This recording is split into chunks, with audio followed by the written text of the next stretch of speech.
मुझे पता है सब उससे डरते हैं। मुझे पता है कोई गोरखपुरिया भौजी का सामना नहीं कर सकता है। ये बात मैं जानती हूँ। आज तक गोरखपुरिया भौजी मेरे पास फोन नहीं करी, लेकिन कल का मेरा वीडियो डालने से गोरखपुरिया भौजी कल रात में इतना फोन करी, क्यों फोन करी? नमस्कार दोस्तों, मैं आप सबका भाई गोरखपुरिया जवान। दोस्तों फाइनली राधा राज ने सीधे तौर पर नाम लेकर के इस बात का क्लियर कर दिया, कंफर्म कर दिया कि भाई आखिरकार वो कौन सा शख्स है जो राधा राज के चैनल को डिलीट करवाया है और वो नहीं चाहता कि राधा राज गोरखपुर में उस इंसान से भी आगे जाए। ये चीजें तो साफ तौर पर अभी तक क्लियर हो चुकी है। इस बारे में हम आगे बात करेंगे, लेकिन उससे पहले एक और नाम काफी तेजी से इस मामले में घसीटा जा रहा है, जरा उस पर कुछ बातें करना चाहेंगे। दरअसल जेपी यादव, रमाकांत, ये दो नाम जो कि जेएफ म्यूजिक वर्ल्ड, जिस स्टूडियो से रह करके राधा राज काम करती थी, मालती चौहान वहीं पर काम करके वहां तक पहुंची थी, रजनी कौशल, एस के कन्हैया, न जाने ऐसे कितने सारे लोग हैं जो सारे के सारे उसी स्टूडियो से काम करके आज अपना काम कर रहे हैं। मतलब वहां से वो लोग काम करते थे और आज भी वो लोग अच्छा खासा उस स्टूडियो की एक फैमिली मेंबर के तौर पर देखे जाते हैं। और वहां का दो नाम, रमाकांत और जेपी यादव, ये दो नाम काफी तेजी से बदनाम हो रहा है। कुछ लोग ये भी सारे कमेंट्स कर रहे हैं कि इनके चैनल को डिलीट करवाने में बहुत बड़ा हाथ है जेपी यादव का, मतलब इनके चैनल को जेपी यादव ने ही डिलीट करवाया है। साफ तौर पर इस बात को तो अब क्लियर ही हो गया है, राधा भाभी ने इस चीज को क्लियर कर ही दिया है कि आखिरकार चैनल डिलीट कौन करवाया है। लेकिन यहाँ पर कहा जाता है, और क्यों राधा भाभी ने इस तरह की बातें बोली है, मैं उनके उस जज्बात को मैं समझ सकता हूँ। दरअसल मैं इस बात को मानता हूँ कि इस समय इस बात पर ध्यान देना जरूरी है, उस चीज का विरोध करना जरूरी है जो एक्चुअल में इस समय, मतलब समय देख करके इस समय जरूरी क्या है कि जो आपको ये दिन दिखा रहा है, आपके जीवन भर की मेहनत को पानी फेर दिया है, आपके पूरे जीवन को, पूरे लाइफ को बर्बाद करने में लग गया, यानी कि जो आपके चैनल को डिलीट करवाया है, ये वो समय है कि इस समय आप डट करके उसका सामना करिए, उसका मुंह तोड़ जवाब दीजिए। मतलब उसको, मतलब क्या ही कहा जाए, जो भी कुछ करना है इस समय उसके साथ करने के समय है। ये नहीं है कि पीछे कब किससे विवाद हुआ था, पीछे कब किसने आपको क्या कहा था, इन सारी चीजों को मतलब बेमतलब कला के इसमें लपेटा जाए। क्योंकि देखिए मेरा मानना ये है कि आपका जब विवाद हुआ था जेपी यादव से या फिर जेएफ म्यूजिक वर्ल्ड जो टीम है वहां से, वो चीज तो सॉर्ट आउट हो गई ना। लेकिन आप, मुझे पता है कि जिस समय से आप जूझ रहे हो ना, जो चीज आप फेस किए हो, इसमें आपके अंदर पूरा बौखलाहट आ चुका है, और आपके जगह पर कोई और भी होता तो वो भी वही करता जो आप कर रहे हो। मतलब आप क्या बोल जा रहे हो ना, कहीं कहीं थोड़ी बहुत चीजें आपसे अधिक निकल जा रही। देखिए मुझे जहां तक लगता है कि आपको एक बात वहां पर थोड़ी सी भाभी आपसे फ्लो फ्लो में ज्यादा ही निकल गया। जो चीजें आपने कुछ इस तरह का स्टूडियो के बारे में बोला है शायद, कि जो लोग वहां पर जिसम का मतलब सौदा करते हैं, या फिर मतलब जो भी चीजें हैं, मतलब किसी के कैरेक्टर के बारे में आपने बात किया हुआ है, तो ये चीजें कहीं ना कहीं आपको नहीं बोलनी चाहिए। क्योंकि इस तरह की बातें बोलने से पूरी जेएफ म्यूजिक वाली जो स्टूडियो है ना, उसका रेपुटेशन खराब होगा, और वहां का उन लोगों के कैरेक्टर पर सवाल उठेगा। और वहां पर ये मत सोचिए कि केवल उन्हीं लोगों पर उठेगा, जितने भी सारे लोग उस स्टूडियो से जुड़े हुए हैं ना, सबके कैरेक्टर पे उंगली उठेगा। और ये मत भूलिए कि आप भी उस स्टूडियो से जुड़े हैं। मतलब इसलिए ये थोड़ी चीजें आपको, मुझे लगता है कि क्लियर कर देना चाहिए एक वीडियो के माध्यम से, कि इसमें जो जेपी यादव का जो नाम आ रहा है, वो चीजें फ्लो फ्लो में निकल गया और उनसे विवाद हुआ था, और कुछ थोड़ा बहुत उनकी भी मिस्टेक है, मैं समझता हूँ। लेकिन इसमें जो चैनल जो डिलीट कराने वाली बात है ना, इसमें उनका हाथ नहीं है। इस चीज को प्लीज आप क्लियर कर दो मेरे हिसाब से। बाकी आपकी मर्जी, मुझे लगा कि ये चीजें कहनी चाहिए, क्योंकि ये वो समय है ना भाभी, जहां पर हम सबको मिल करके, पूरी जेएफ म्यूजिक वर्ल्ड का टीम, हम सब मिल करके उस बुराई का विरोध करें, उस बुराई का खात्मा करने का प्रयास करें जो पूरे यूट्यूब, पूरे सोशल मीडिया को गंदा करके रखी है, जो आपको आज इस तरह का दिन दिखा रही है। समय ये वो है कि हम लोग उसका विरोध करें, उस पॉइंट पर बात करें। पीछे क्या हुआ था, किससे, इस चीजों पर बात करना ये समय उचित नहीं है। ये वो समय उचित है जो आपके साथ इस तरह का हरकत किया, आपके चैनल को डिलीट करवाया है, आपके इस समय से फेस आपका करवा रहा है कि जो आप कभी सोचे भी नहीं थे। ये समय वो है कि उसको मुंह तोड़ जवाब दिया जाए।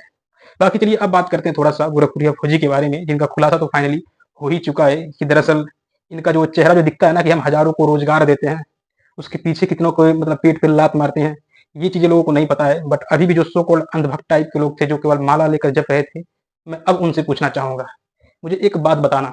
कुछ दिनों पहले चंदा भाभी के चैनल पर स्ट्राइक दिया गया, उनका चैनल टर्मिनेट करवा दिया गया था, डिमोनेटाइज हो गया। वो इस समय ऐसा डिप्रेशन में चली गई थी। तो बात मुझे बताना, अगर वो उस समय वो कोई गलत कदम उठा लेती, अपने आप को खत्म कर लेती, तो उस चीज का जिम्मेदार कौन होता? वही जो मालती चौहान के मामले में कम से कम 90% जिम्मेदार जो शख्स है, वही गोरखप्रिया भौजी जिम्मेदार होती कि नहीं होती? अब आप लोग कहोगे तो वो गाली दे रही थी, उसको ये कर रही थी, वो कर रही थी, तो वो चैनल ये ऐसा करेंगी नहीं? अबे मुझे ये बताओ, चलो ठीक है वो गाली दे रही थी, उसका नंबर था, उससे बात करो, उसके ऊपर कंप्लेन करो, केस करो, बट किसी को पेट पर लात मारना, उसका चैनल ही डिलीट करवा देना, ये कहाँ तक सही था? और छोड़ो, 1.5 मिलियन लगभग सब्सक्राइबर्स थे एक चैनल पर, और एक पर 3 लाख से ज्यादा, और एक पर लगभग 1.5 लाख सब्सक्राइबर, 3 चैनल राधा राज के डिलीट हुए हैं। ये बताओ कि इस समय वो जिस समय को फेस कर रही हो, जो चीज वो फील कर रही होगी, जिस दुख से वो जूझ रही हो इस समय, आप लोग उसको समझ भी नहीं सकते हो, महसूस ही नहीं कर सकते हो कि अगर आपका चैनल 2000-5000 सब्सक्राइबर का ना है, अगर वो डिलीट हो जाए ना, तो आपकी रात की नींद उड़ जाएगी। लेकिन उस इंसान की सोचो जिससे उसका घर परिवार चलता है, पूरे जीवन की उसकी मेहनत थी, जब वो डिलीट हो गए तो सोचो वो रात में सो पाती होगी क्या, वो किस किस दुख का सामना कर रही होगी। और आप अब बताओ कि क्या यहाँ पर उसको मजबूर नहीं किया जा रहा था कि वो अपने आप को खत्म कर ले, कोई गलत कदम उठा दे? और काश ऐसा राधा राज कर लेती तो इसका जिम्मेदार कौन होता? वही जो चैनल डिलीट करवाया, मतलब कि गोरखप्रिया भौजी। जितने भी उनके अंधभक्त टाइप के चमचे हो ना, उन लोगों से मैं सवाल करता हूँ कि मुझे इस बात को बताना कि उस समय इन सारी चीजों का जिम्मेदार कौन होता? याद होगा मुझे भी कॉल पर कहा गया था कि भाई मैं अपनी भौजी से आगे किसी को हम लोग जाने ही नहीं देंगे, उसके लिए मुझे कुछ भी करना पड़े। मालती आगे गई थी, उसका तो सफाया कर ही दिया गया।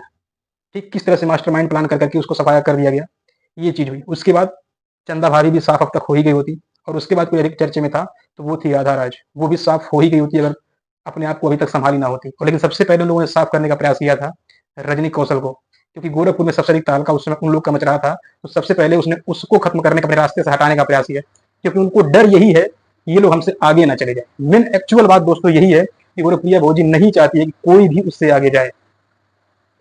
आप लोग सोचो, जब रजनी कौशल के चैनल पर किस मकसद से उन लोग को परेशान किया जा रहा था, ताकि वो लोग कोई गलत कदम उठा ले या फिर यूट्यूब छोड़ दे। उसके बाद चंदा भाभी का नाम आया, वो भी चाहे अपने आप को खत्म कर ले या फिर यूट्यूब छोड़ दे। उसके बाद अमरनाथ पे भी गया था स्ट्राइक्स, बहुत सारे लोगों पे स्ट्राइक गया था, लोग नाम नहीं ले ना, लोग आज ये बोल रहे हैं ना कि भाई जो आज भाभी आपके साथ हो रहा है, कहीं मुझे डर है कहीं मेरे साथ ना हो जाए। लोग डर तो रहे हैं ना उससे, बस यही डर वो कायम करना चाह रही थी इन सारे लोगों के बीच में। आज राधा राज इतना तेजी से आगे भाग रही थी, उनको डर था कि ये अक्ल को मुझसे आगे चले जाएगी, इसलिए इसको भी अपने रास्ते से हटाने का पूरा प्रयास किया गया। दोस्तों मुझे बस इतना बता देना आप लोग, आप चाहे उनके कितने भी बड़े भक्त हो, मैं नहीं कहता कि आप उनका सपोर्ट मत करो, भक्त मत बनो, मैं नहीं कहता, क्योंकि मेरी कोई दुश्मनी नहीं है, ठीक है, मेरी कोई दुश्मनी नहीं है। बट आप लोग मुझे बताना, रजनी कौशल जो है वो लोग अपने आप को खत्म कर लेते, चंदा भाभी खत्म कर लेती, राधा राज खत्म कर लेती, इन सब का जिम्मेदार कौन होता यार? इन लोगों को अपने आप को खत्म करने के लिए मजबूर तो किया गया था ना। उस समय उनके पास कौन सा ऑप्शन था? यही कि वो लोग या तो यूट्यूब छोड़ दें या फिर खुद को खत्म कर लें। यार किसी के पेट पर लात मारना इस सारी चीजों का सोल्यूशन है क्या? कोर्ट कचहरी सारी चीजें हैं, एक दूसरे का नंबर हर यूट्यूबर के पास है, कॉल करके बात कर लेते, केस कर लेते, कोई गलत कर रहा है, गाली दे रहा है तो इसका मतलब क्या? आप उसके पेट पर लात मार दोगे जिससे उसका घर परिवार चल रहा है, उसको आप सीधे खत्म कर दोगे? यही है रियलिटी दोस्तों गोरखपुरिया भौजी की, यही है रियलिटी। जब मैं उनकी कमियों पर बात करता हूँ तो आप ही लोग बोलते हो अरे ये तो विरोधी है। अरे थोड़ा कभी सेंस लगाए हो आप लोग कि मैं खुद गोरखपुर का हूँ, तो मैं क्यों विरोध करूंगा यार उनका? मेरी कोई दुश्मनी है? मेरी खेती बाड़ी की है क्या? नहीं। एक समय वो भी रहा करता था दोस्तों जब मैं भी गोरखप्रिया भौजी का गुणगान किया करता था। एवन गोरखपुर नाम से मेरा चैनल है, जाके चेक कर लेना आप लोग, ठीक है, चेक कर लेना, वो समय था। और आज मैं एक बात और बताता हूँ कि वही गोरखप्रिया भौजी है मुझे बोली थी कि मैं तुम्हारा कमेंट्री लगाऊंगी, मेरा कमेंट्री भी लगाती थी, और बोली उस समय राहुल चौरसिया जो है विष्णुदास का दोस्त, उसके खिलाफ मुझे वीडियो बनाने के लिए बोली थी कि उसका विरोध, उसके खिलाफ में वीडियो बनाओ, उसका रिलाई करो, मैं तुम्हारा कमेंट्री लगाऊंगी। और मैंने बनाया, वो कमेंट्री भी लगाई थी। इस चीज का साबुत आप लोग राहुल चौरसिया से पूछ सकते हो। ये है इनका असलियत। खुद को बोलती है शेरनी शेरनी, गलत फहमी है दोस्तों, शेरनी नहीं है, वो बिल्ली है जो घर में रहने वाले, अपना जीवन यापन करने वाले किसी चूहों को नहीं छोड़ती, एक एक को निगल जाती है और हर किसी को बारी बारी से निगलने का प्रयास करती है। आप लोग को पता है जब चंदा भाभी के चैनल को टर्मिनेट करवाया गया था, उनको चैनल पर स्ट्राइक दिलवाई गई थी, उस समय क्या ड्रामा चला था? बेटी की शादी। और आज जब ये चल रहा है, इनका मामला आ गया है, तो यहाँ पर क्या कि हमारा तबियत खराब है। चलिए मानते हैं तबियत खराब होगा, इन लोग का विवाद चल रहा है, उससे मुझे प्रॉब्लम नहीं है, आप उनकी पर्सनल बातें हो गई, मुझे पता नहीं। बट इस मानसिकता को अगर आप लोग अभी भी नहीं समझोगे तो कब समझोगे यार? अब सारे के सारे यूट्यूबर्स जो कल को डरे हुए थे, वो सारे के सारे इनके विरोध में आ रहे हैं। अब रजनी कौशल हो गई, इससे कन्हैया हो गई, वो लोग जो गोरखप्रिया भौजी को अपनी माँ मानते थे और गोरखप्रिया भौजी को बेटी बोलती थी, सालू को और रजनी को, यार आप लोग सोच सकते हो कि वो लोग विरोध में आ रहे हैं। अभी भी आप लोग की आंख पर कौन सी पट्टी पड़ी है यार? मुझे समझ में नहीं आता। मुझे पता है कुछ लोग ऐसे अंधभक्त टाइप के लोग होते हैं, उनकी कुछ भी आप बोल दो पर उनका आंख नहीं खुलने वाला। अरे यार मैं गोरखपुर का हूँ, मैं चाहूँ तो आज दो यूट्यूब जो है ना, दो चैनल वाले, उनके घर पे दिन रात आज हैं, डेली इंटरव्यू 2-3 करके अपना चैनल ग्रो कर लिए। मैं नहीं कर सकता क्या वो चीज? मैं कर सकता था, बट भाई मुझे चमचागिरी नहीं आता। देखो मैं तारीफ भी उनकी करता हूँ और गलती पर भी बात करता हूँ, उसका परिणाम कुछ मुझे क्या मिला? मुझे भी स्ट्राइक गिरवाया गया। भाई यही है उनकी रियलिटी। अभी भी मैं रिस्पेक्ट से बोला, रियलिटी यही है उनकी। वो शेरनी नहीं दोस्तों, वो बिल्ली है ना जो एक एक करके सारे चूहा समझ के सबको निगलने का प्रयास कर रही है। ये है रियलिटी। अगर अभी भी आप लोग अगर नहीं जगते हो ना, तो भाई याद रखना, आज राधा की बारी है, कल रजनी की बारी थी, आज राधा की बारी है, आगे आपकी भी हो सकती है, किसी की भी हो सकती है। मैं ये नहीं कहा था कि आप लोग उनको गाली दो, बट यहाँ पर सवाल करो इन चीजों का। अगर कल को वो अपने आप को खत्म कर लेते, जैसे मालदीव खत्म कर लिया अपने आप को, उनके रास्ते से हट गई, और ये लोग खत्म कर लेते, फिर तो इनका रास्ता क्लियर था, उसकी जिम्मेदार कौन होते? मुझे बस इतना बता देना। आप लोग के अंधभक्ति जो है ना, जो आप लोग इतने चमचे बने फिरे हो, कि आप लोग की नजर में चमचागिरी का इतना महत्व है कि उसके सामने किसी की जिंदगी का, किसी की पेट जिससे चलता है, किसी का रोजगार जिससे चलता है, उसका कोई वैल्यू नहीं है दोस्तों। मुझे बस इतना बताना आप लोग। बाकी मैं ये नहीं कह रहा आप लोग गाली दो, ये करो वो करो, बस सवाल करो। अगर आप लोग चाहने वाले सवाल करो कि ये चीजें छोड़ दो अब से यार, भगवान कभी भी उनको चैन से रोटी तक खाने का मौका नहीं दिया है। मैं ताना नहीं मार रहा, बट ये रियलिटी कभी आप लोग ध्यान देना कि कभी भी वो चैन से रोटी नहीं खाई है। कभी ना कुछ इनके ऊपर दुख और पहाड़ टूटता ही रहता है, फिर भी इनका आंख नहीं खुलता। अरे जिस पैसे को आप खर्च करके ना लोगों के चैनल को मतलब डिलीट करने का प्रयास करते हो, लोगों को अपने रास्ते से हटाने का प्रयास करते हो, वही पैसे अगर आप ना उसी गोरखपुर के मंदिरों में गरीबों में दान करते, उसका वीडियो बना के डालते, तो आज यहाँ हो ना, आप यहाँ होते। मतलब हर पब्लिक के नजर में आपका एक इमेज अच्छा बनता, लोग आपको पूजते, भगवान के रूप में पूजते, और वो चीजें जो भगवान आपको अभी तक नहीं दिया ना जीवन में, उस पुण्य के कामों से आपको वो भी चीजों की प्राप्ति होती। बट आपको ये चीजें करना नहीं है। फिलहाल दोस्तों चलिए, वीडियो काफी लंबा हो रहा है और बात तो होगा, काफी लंबे दिनों तक इनके बारे में बात होगा, और बहुत सारी चीजें मैं पर्सनली मैं ओपन करूंगा इनके बारे में, तो आगे की वीडियो में बहुत सारी चीजें करेंगे। बट चलिए आज की इस वीडियो में इतना ही, बाकी मिलते हैं अगले वीडियो में। बाकी इतना ही कहना चाहेंगे भाई, अब से चैनल को सब्सक्राइब कर लो, क्योंकि अभी भी तो इनका केवल एक आंख से पट्टी हटी है, इनके पूरे चेहरे का नकाब हटाना तो अभी बाकी है। बाकी मेरा इतना वीडियो देखने के लिए, इतना देर तक आप सभी का बहुत बहुत धन्यवाद दोस्तों।